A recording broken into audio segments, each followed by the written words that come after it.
पूरे भारत में एक समुदाय ऐसा है जो अपने आप को बहुत ठगा हुआ महसूस करता है। जी हाँ, वो समुदाय किसी जाति का नहीं है, किसी धर्म का नहीं है। उस समुदाय का नाम है गरीब।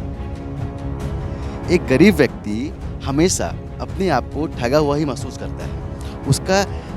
लेकिन एक चीज़ मैं आपको स्पष्ट करना चाहूँगा कि वही गरीब आदमी अपने कर्तव्य का निर्वहन बिल्कुल निष्ठा से करता है। क्यों?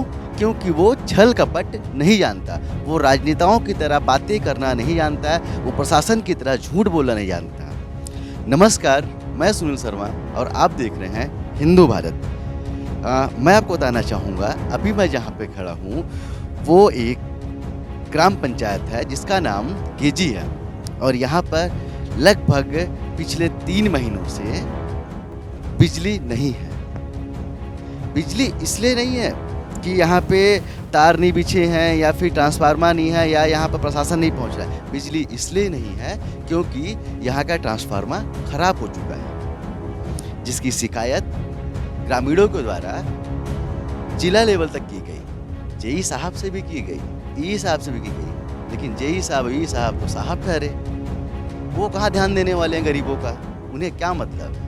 लेकिन मैं उन्हीं जेई और ई साहब को बोलना चाहता हूँ कि जिस तरह से यहाँ पे 3 महीनों से लगभग लाइट नहीं है, आप 3 दिन यहाँ बिता के देखिए, आपके घर पे अगर एक स्विच भी खराब हो जाए तो आपको नागवार गुजरता है। लेकिन अगर इन ग्रामीणों के पास पिछले 3 महीने से लाइट नहीं है तो आपको कोई चिंता नहीं है, क्योंकि आप एसी में रहने वाले लोग हैं, आप बैठे हैं। अगर ये ग्रामीण आपके पास जाते हैं तो आप उनको टेक्निकल बातें बता देते हैं कि ट्रांसफार्मर आएगा तब लगाएंगे, नहीं आएगा तो कैसे लगाएंगे।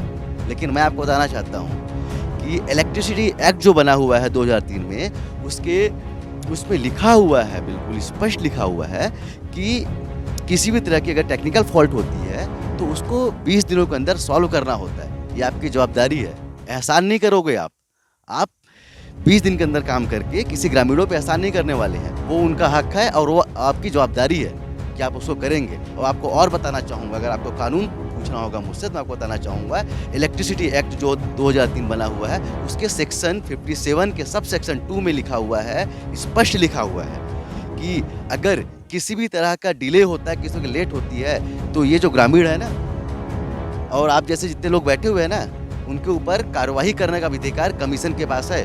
कमीशन जो बना हुआ है, स्टेट रेगुलेटरी एसोसिएशन जो बना हुआ है सेक्शन 82 के अंदर पे, वो आपकी बजा सकता है। आपकी जवाबदारी है, आप यहाँ पर लगा के दीजिए, एहसान नहीं करेंगे आप। हमारे साथ कुछ ग्रामीण हैं, आइए उनसे पूछता हूँ कि किस तरह की परेशानियाँ वो झेल रहे हैं। क्या नाम है आपका? पीताम्बर। अच्छा, पीताम्बर जी, कितने दिनों से लाइट नहीं है? 3 महीने से। शिकायत हो गई हर जगह पे? जी, क्या बोलना है? वही ट्रांसफार्मर लगाने के लिए बोले थे कि लगा दीजिए, तो काल नहीं परसों 3 दिन 4 दिन 6 दिन का टाइम देते हैं और लग नहीं रहा। आपका क्या नाम है? विजेंद्र कुमार। आप भी यहीं के निवासी हैं? जी, कितने दिनों से लाइट? ये 3 माह हो गया। अच्छा, और हम खड़गवां में रिपोर्ट डालने गए तो खड़गवां का साहब बोले कि नहीं, हमको रिपोर्ट मिल गया है विभाग से, हम लोग 6 दिन में आपका ट्रांसफार्मर लगा दे रहे हैं। लेकिन वो 6 दिन अब कब आएगा? अच्छा, देखिए, आश्वासन देके भेज दिया गया कि जाइए आप, 6 दिन पे आपका ट्रांसफार्मर लग जाएगा। 6 दिन से 60 दिन हो गए, 60 दिन से 180 दिन भी होने वाले हैं, लेकिन तब भी यहाँ पे ट्रांसफार्मर ज्यों का त्यों रखा हुआ है। ना उसको बनाने की जवाबदारी किसी को सुध है, ना किसी प्रशासन को सुध है इन ग्रामीणों की कि किस तरह से ये ग्रामीण एक गांव पे रहते हैं। बिजली इनकी बेसिक नीड है। यहाँ पे छोटे छोटे बच्चे होते हैं जो पढ़ाई करते हैं। अब आज जो समय चला गया है कि लोग लालटेन में पढ़ के कलेक्टर बन जाया करते थे, अभी जो बिजली का अधिकार सबके पास है। हर बच्चा चाहता है कि मैं भी उसी लाइट में पढ़ूँ और पढ़ के कुछ आगे अपना नाम रोशन करूँ। इसके साथ साथ में आप जान रहे होंगे, जिस तरह से लॉकडाउन लगा हुआ था, जिस तरह से देश की अर्थव्यवस्था चरमराई है, उसी तरह से इन ग्रामीणों को भी इनकी भी अर्थव्यवस्था का बुरा हाल है। लेकिन इनकी सुनने वाला कौन है? कोई नहीं। क्या नाम है आपका? कितने दिन से लाइट नहीं राम कुमार जी? 3 माह हो गया। शिकायत किए थे? शिकायत किए थे किससे किए थे? जेई साहब की ई साहब? दोनों के पास। दोनों साहब से? क्या बोलते हैं दोनों साहब? लग जाएगा 2-4-5 दिन में, ऐसे करके सप्ताह भर लगेगा, आज तक नहीं लगा। आप देख रहे हैं कि सिर्फ वादे किए जा सकते हैं यहाँ पे। देखिए, मैं कहीं भी जातिगत राजनीति नहीं करता, जातिगत पत्रकारिता नहीं कर सकता, लेकिन तब भी मैं यहाँ पर कुछ थोड़ा पूछना चाहूँगा। क्या नाम लिखते हैं आप? पीताम्बर कौन सी जाति से? रजवाड़े। राजवाड़े। आप कौन सी जाति से? यादव। आप कौन सी जाति से? मेरा स्पष्ट मतलब यहाँ पर जातिवाद फैलाना नहीं है, लेकिन मैं वो पूछना चाहता हूँ उन नेताओं से जो नेता बोलते हैं ना कि हम इस जाति के नेता हैं, इस समुदाय के नेता हैं, हम आदिवासी नेता हैं, हम यादव समाज के नेता हैं, तो हम राजवाड़े समाज के नेता, तो हम साहू समाज के नेता, तो हम फलाना नेता, तो ठिकाना नेता हैं। लेकिन उन नेताओं का फर्ज क्या बनता है? उन नेताओं का फर्ज बनता है कि चलिए, अगर आप दूसरी जाति का काम नहीं, दूसरी जाति के लिए अच्छा कार्य नहीं कर सकते, अपनी जाति के लिए तो करके कीजिए। अगर हर एक राजनेता और जो नेता है ना, जो सिर्फ जाति के नाम पे वोट मांगते हैं, सिर्फ जाति धर्म के नाम पे वोट मांगते हैं और अपनी राजनीति रोटी सेकते हैं ना, अगर वो सिर्फ अपनी जाति का भला कर दें, तो मैं बिल्कुल स्पष्ट शब्दों में बोल सकता हूँ कि इस देश को का उद्धार बिल्कुल हो सकता है और ये देश हमारा कभी पीछे नहीं रहेगा। अगर वो जातियाँ बांटने वाले नेता सिर्फ अपनी जातियों के लिए ही, उनके हक के लिए उनके साथ खड़े हो जाएं, तो उस जाति को और उस समुदाय को कोई पीछे नहीं रह सकता है। लेकिन राजनेता तो राजनेता समझे, वो उनको लड़ाना है। कोई नेता है आपके बीच में अभी तक? नहीं है, नहीं। कोई भी आप लोग के बीच में कोई नेता है यहाँ पर?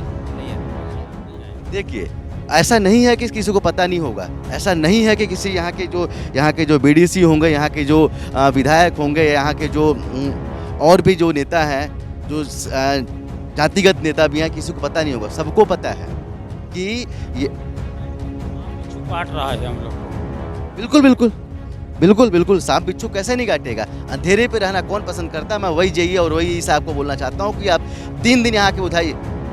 अगर आप 3 दिन यहाँ पर बिता सकते हैं ना, तो ये ग्रामीण आपसे 3 महीने क्या 1 साल तक नहीं बोलेंगे कि आप यहाँ पर ट्रांसफार्मर लगवाइए, लेकिन आप तो 3 दिन भी बिता नहीं सकते यहाँ पर से।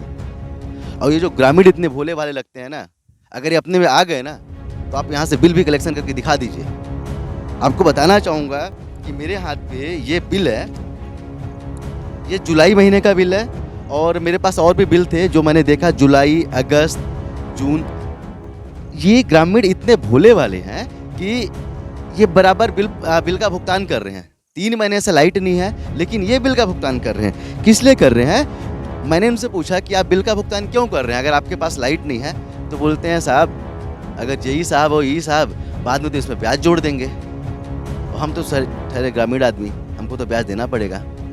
तो आप समझ सकते हैं कि ये जो ग्रामीण है अपने कर्मों को कितनी निष्ठा से करते हैं। उन्हें पता है कि लाइट नहीं है, तो भी वो बिजली का भुगतान कर रहे हैं, क्योंकि अगर हम इसका भुगतान नहीं करेंगे तो निश्चित तौर पे ये शासन भी जानता, प्रशासन भी जानता है कि अगर ये बिजली का बिल का भुगतान नहीं करते हैं तो इनका जो अमाउंट है उसमें अधिभार करके और आपका पिछला बकाया के साथ में ब्याज जोड़ के ये पैसे उसमें ऐड कर दिए जाएंगे। लेकिन जवाबदारी किसकी बनती है कि अगर यहाँ पर लाइट नहीं है तो उस बिजली की व्यवस्था कौन करेगा?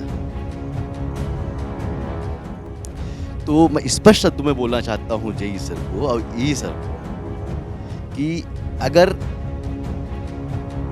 आप इनसे बिल ले सकते हैं तो यहाँ लाइट लगाने का अधिकार भी आपका है और इन ग्रामीणों का भी अधिकार है। हाँ, इन्हें कानून नहीं पता, लेकिन इन्हें ये तो पता है कि इन्हें लाइट चाहिए, बराबर बिजली का बिल भुगतान करते हैं और इनका हक है। इनका हक आप बिल्कुल मत मारिए, और अगर आप इनका हक मारते हैं तो हिंदू भारत और सुनील शर्मा इनके साथ खड़ा रहेगा और इनकी हक की बात करेगा। और अगर कोर्ट पे नहीं जा पाएंगे तो हिंदू भारत की टीम जाएगी वहाँ पर और आपके खिलाफ एक्शन होगा कि आप किस बेसिस पे इतने दिनों से यहाँ पे बिजली की व्यवस्था क्यों नहीं कर रहे हैं। ये सवाल तो पूछा जाएगा यहाँ, नहीं तो हाई कोर्ट या किसी भी कोर्ट में आप सवाल पूछा जाएगा।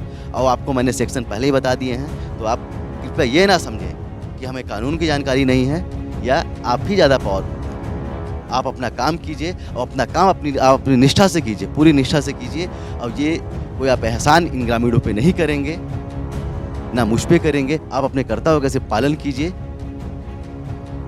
मैं उम्मीद करता हूँ कि आप जो इनकी जो परेशानियाँ हैं उसको आप समझेंगे। और चलिए मुलाकात भी होगी यही साहब। और यही साहब आपसे ही बोल रहा हूँ मैं कि चलिए मैं आपसे आके मुलाकात भी करता हूँ, आपसे भी रूबरू होता हूँ कि आखिर आपको ऐसी कौन सी परेशानी है, कौन से नेता कौन से मंत्री ने आपको बोल दिया कि इस गांव पे ग्राम पंचायत गेजी पे ट्रांसफार्मर आपको नहीं लगाना है, चाहे वहाँ के ग्रामीण बिना आटा खाए रहें या सांप बिच्छू से उनके देहांत हो जाए या उनके बच्चे पढ़ ना पाएँ। कोई तो होगा जो आपको रोक रहा होगा। मिलता हूँ आपसे। अधिक जानकारी के लिए जुड़े रहिए मेरे साथ, देखते रहिए हिंदू भारत। जय हिंद।